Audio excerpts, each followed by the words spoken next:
the speed of bites. And just like that, we did it again, landed everywhere we're supposed to be. Welcome to Creative on Purpose Live, a show featuring conversations with insightful difference makers to inspire a life of greater intention and impact. I'm your host, Scott Perry, Chief Difference Maker at Creative on Purpose. If you're ready to get clearer about and closer to what you really want in life and business, visit creativeonpurpose.com. I am thrilled to have my friend Richelle here today. Richelle, please tell our viewers who you are, what you're up to these days, where can people go to learn more about you and the difference you're making? Gosh, well, we've only got 30 minutes. So, hey, everybody, my name is Richelle Shaw. And for many years, I was the only female African-American public utility owner in the nation. I built my first business from 300,000 to 36 million. I lost it all after 9/11. And then I rebuilt back my $1 million business in about 5 months. Now I help really amazing entrepreneurs, 6-figure entrepreneurs get to 7 by using strategic partnerships, and written a couple of books all about building businesses. I did that all while having a little who is now a high school senior. Yes. And so now it's just time to keep serving and have the best life ever. You have a great story, Richelle, and I'm always really curious about how people got to be doing the thing that they're doing now. I can't, my guess is that 9-year-old Richelle wasn't in the 3rd grade saying, you know what I want to be when I grow up? I want to be the first African-American utility owner that becomes a million. So how did you get from, how did you get to where you are right now? How did you get to that point where you were the owner of a public utility? Yeah. Well, 12-year-old Richelle did say, I'm going to be a millionaire one day. And I was reminded of that by my favorite aunt who told me, yeah, you told me back then. I'm like, really? Because I was shocked too. Right. But 9-year-old Richelle was in an amazing environment. I have to thank my parents for putting me in an environment where all of my friends' parents were business owners. And they all were from dentists to architects, realtors. My father was an industrial realtor. And so I was used to entrepreneurship. I use that as my excuse of not being a rule follower, right? Because I'm like, wait, what? Why are we doing that? You need to explain this to me. So little Richelle was definitely that. Always asking, very inquisitive. Public schools were different back then, so that they allowed for those great things. But from that, it all is, I met this guy. So every story with me is I met this guy. So I met this guy who said, oh my gosh, you'd be great to work for us. And I'm like, well, everybody thinks so, because I've always been this boisterous, this kind of force of nature that people would, when I come in the room, they pretty much go, oh, Richelle's here, or Richelle's here, kind of thing. So I'm ready for that. So I met this guy who said, you'd be great working at the phone company, and I'm like, whatever, really? Okay, I'm an entrepreneur. Right. And he goes, no. For real, this is a small local telephone company here in Las Vegas. And we need people like you.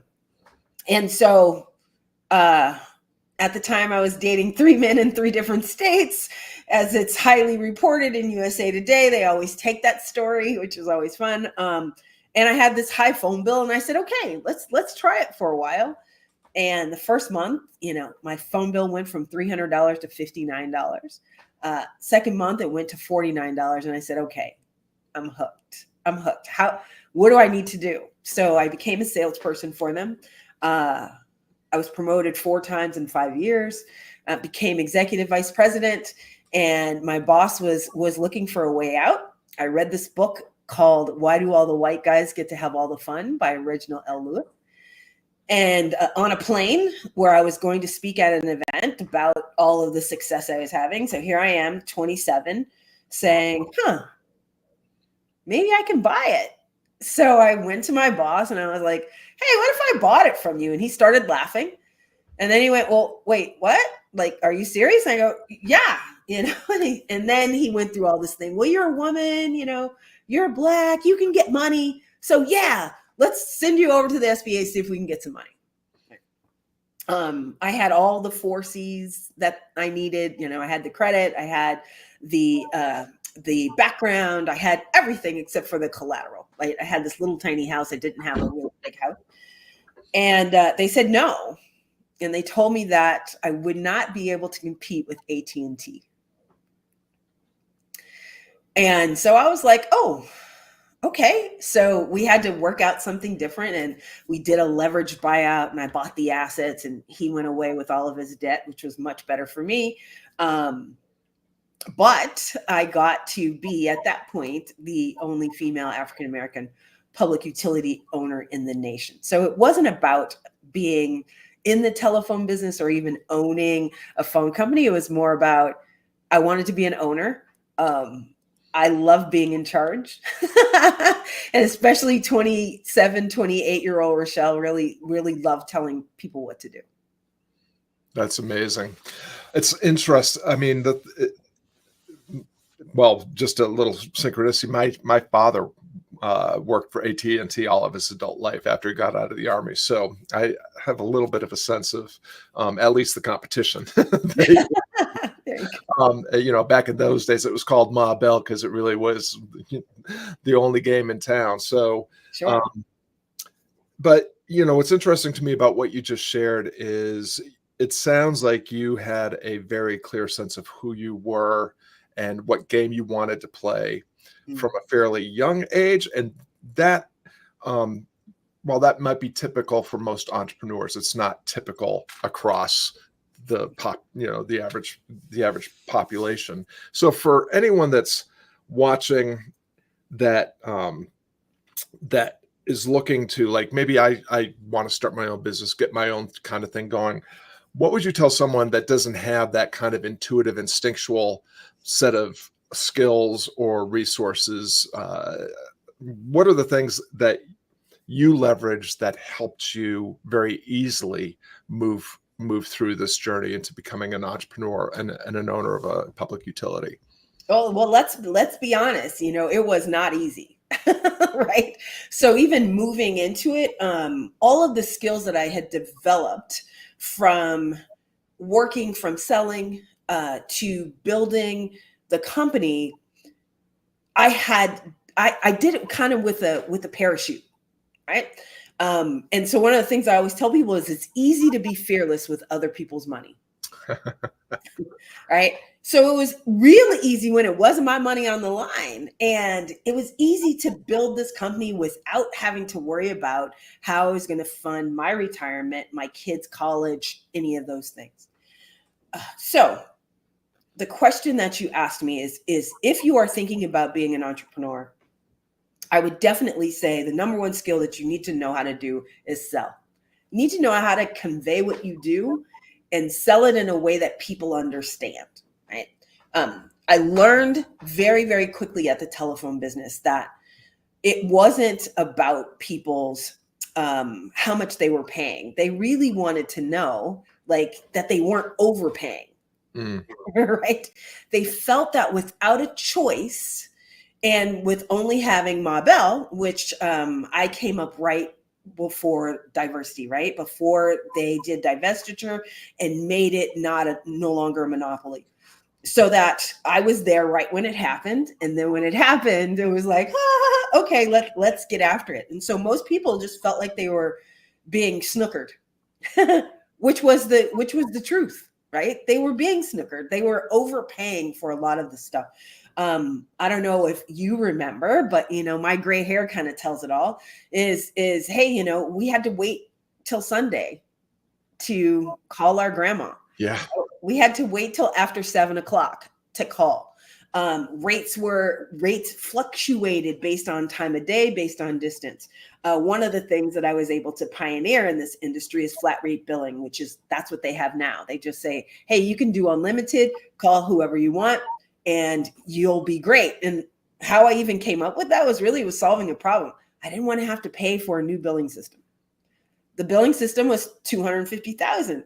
I didn't have the $250,000. So I was like, okay, how can we do this? How about we just have a flat rate? Everything's the same, doesn't matter. And I know exactly how much I'm going to make every single month. Hmm. Then I didn't have to worry about my revenue fluctuating, right? It worked.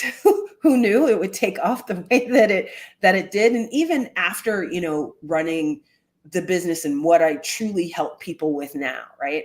Is number one, like, let's get comfortable with promoting what you do and talking about what you do so that people line up to talk to you.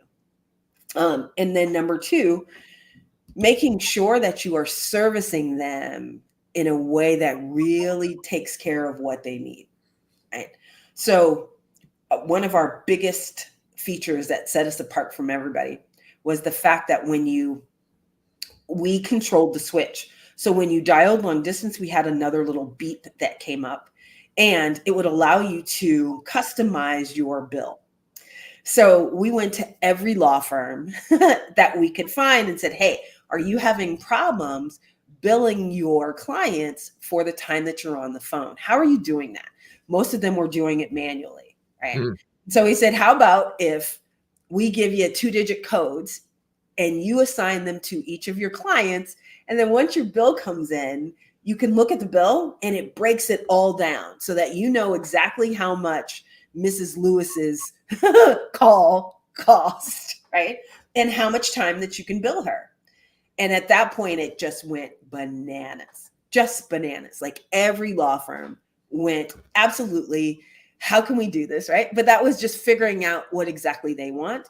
And that would be the second thing that I would just make sure that you can focus on, is figuring out exactly what your customer wants.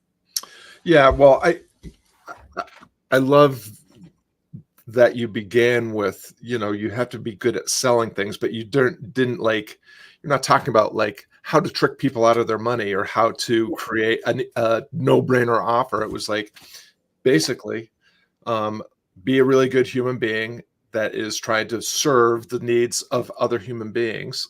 Yes. And the other thing that I heard in your response that I think is really essential is to leverage our human capacity for creativity, especially creativity around solving problems. Like you solved your own problem first, and then you immediately turned to solve other people's problems. And I think, basically, there doesn't have to necessarily, like, I think we get hung up on the idea of, oh, an entrepreneur means I have to become a business person. This means I have to like adopt this professional persona and do all this. And it's like, no, there should not be any separation between your personal life and your professional life. You should be showing up as the best Richelle, Scott, whoever that you can be in every given situation, and leveraging that situation to become a little bit of a better person so that you can show up the next time even better. So I love the just kind of fundamental, like, let's just focus on the human element, the human to human So connection. true. And I think here's where people get mixed up too about this professional, right? I believe that the definition of professional means that I am going to do exactly what I said I was going Mm. to do when I said I was going to do, right? I'm just going to deliver the results that I told you that I would. That's professional, not how you dress, because I'm a sweatshirt, t-shirt person all the time, flip-flops. Yeah, come on. I lived in Las Vegas for 30 years and back in California now. I am a flip-flop person.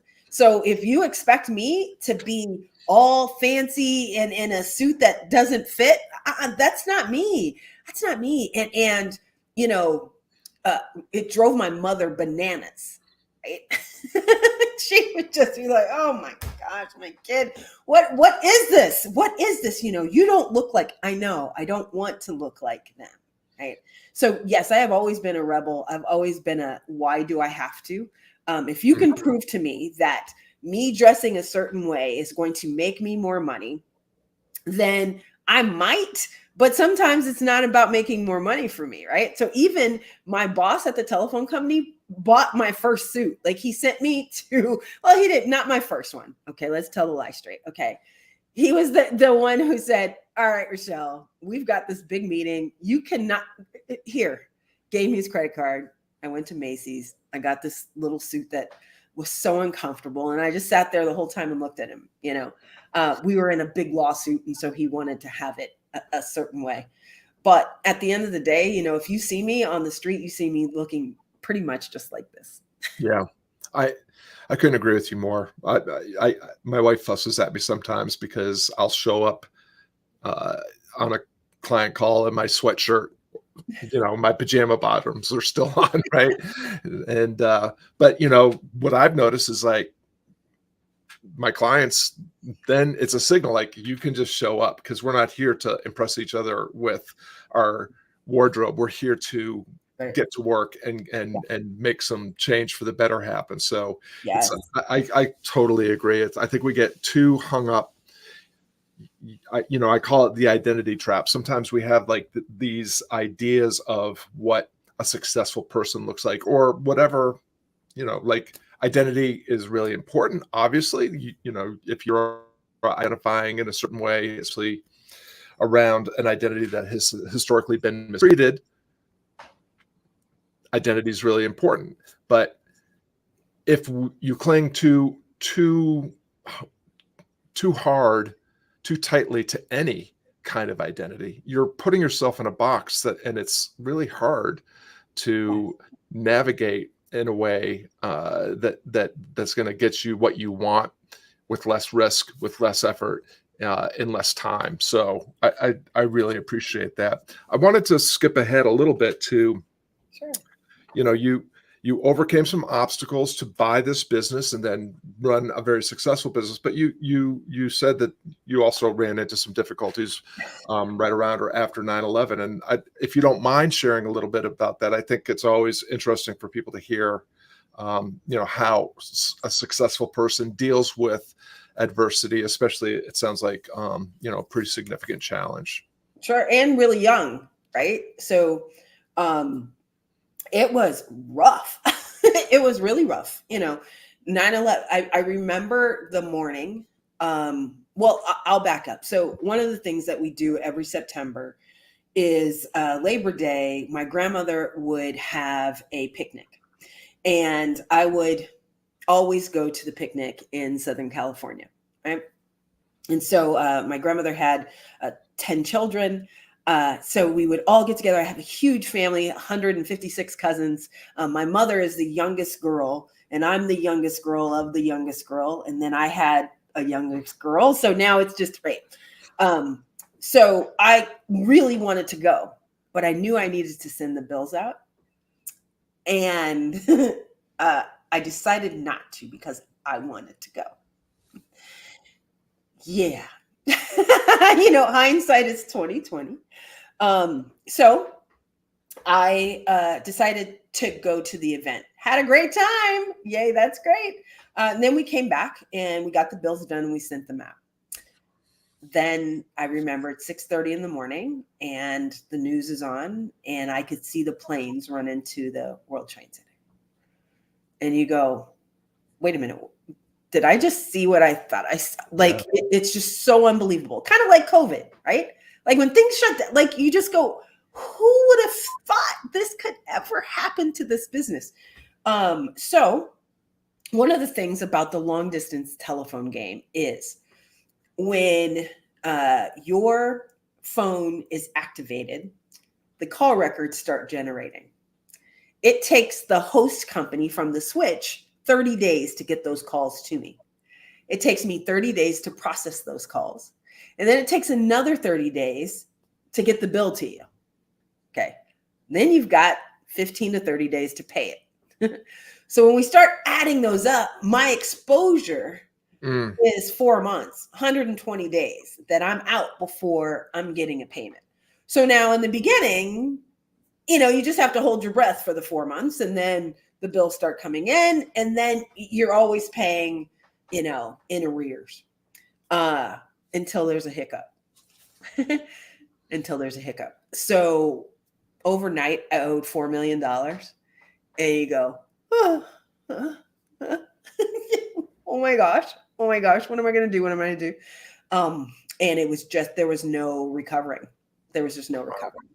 So fast forward to we literally just shut it down one day and didn't come back to work. And I was at home sitting there thinking, what in the world am I going to do? And how do I rebuild this thing? Maybe I'll just go get a job because maybe I'm not good at it. You know, I was a history major at UCLA. I decided I would go back to school and go to UNLV and get my MBA and kind of figure this thing out. So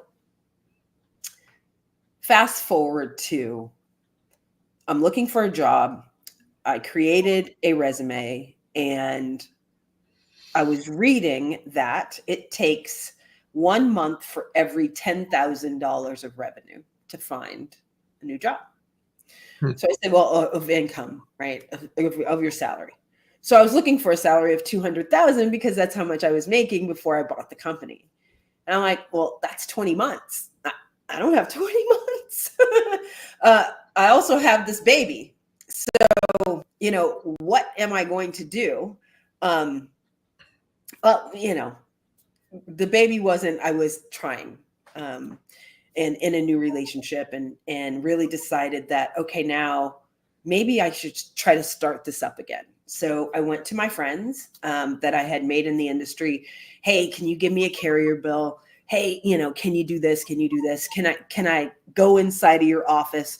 And I formed all of these partnerships that allowed me to restart. And I called my friends who used to work for me, and I was like, hey, I don't have any money, but if you're willing to go at this thing with me, you know, let's see if we can do it again. And I just put my head down and did everything I knew how to do.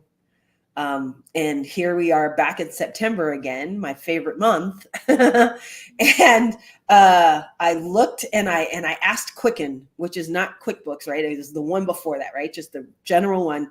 Tell me how many deposits how much I had deposited in the bank this year. And I had deposited $947,000 within 5 months of restarting. And I was like, oh my goodness. Okay. All right. I think I did it. I think I did it. But truthfully, it was, I felt like I had no choice. It wasn't ooh, I'm ready to do this again. No, I was scared as hell. I'm still traumatized, you know, by it. I still live very, very frugally because of it. I still drive a 12-year-old car because of it. You know, my daughter, even next year, is going to go to a community college because of it, right? Because I want her to have enough money to finish and to do the things she needs to do. I still went back to UNLV. I still was in business courses. Funny story is I bought this other business out of bankruptcy called workz.com, right? And they had 55,000 subscribers to their newsletter. And in this business, it was a content business. It was, you know, my first trek in online marketing. I was like, oh, okay, well, I'll take those 55,000 and sell them DSL service, right? Fast internet.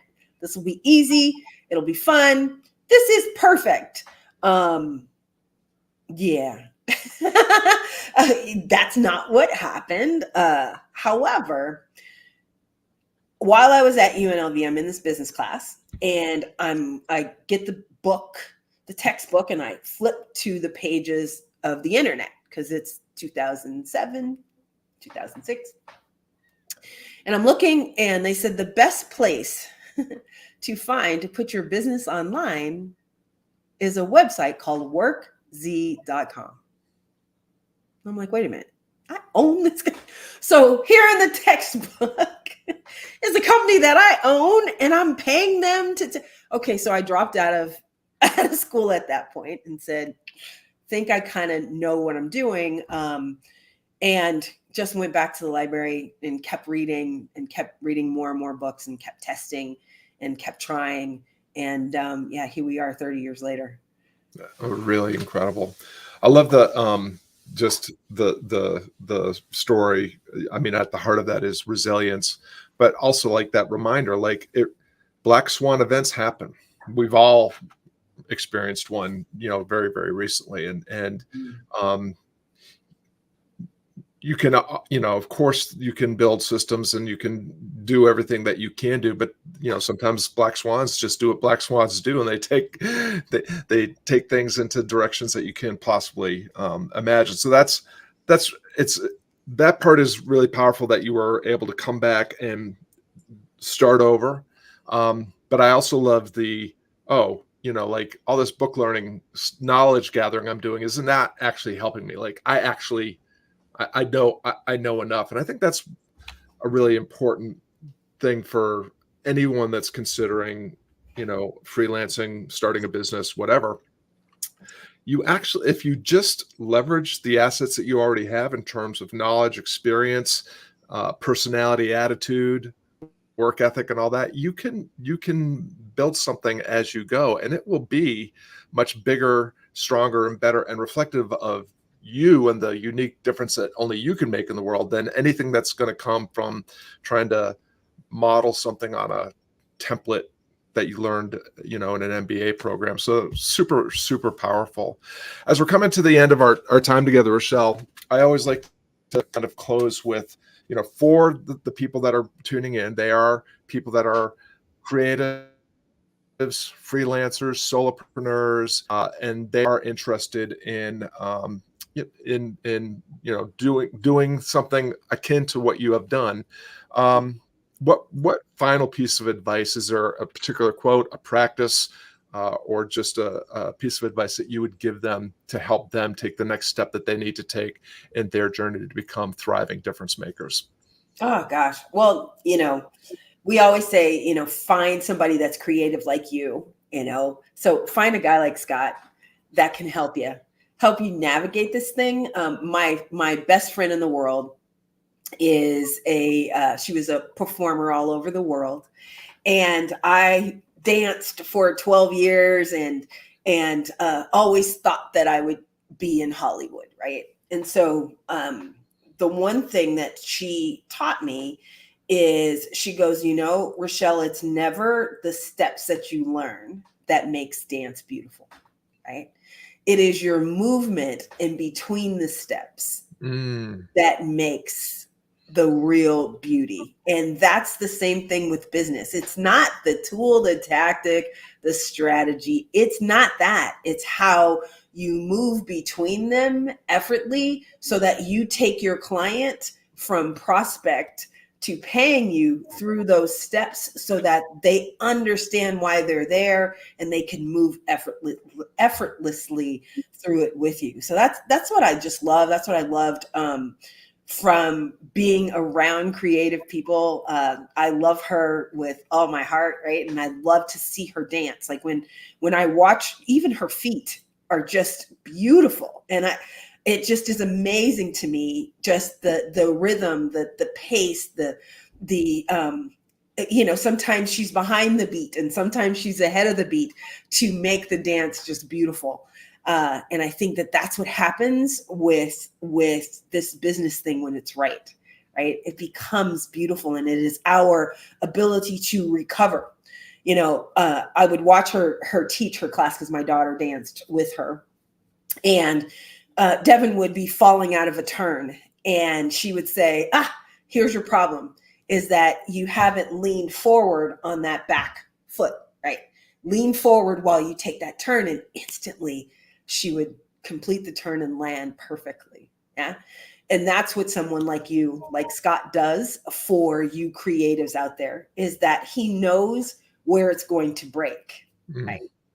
He knows where you're going to have challenges, and getting someone who understands that process for you is where you truly win. And so that's pretty much just what I just tell people all the time is, who's for me, who's not is not. Like, I am polarizing. Either you love Richelle, right?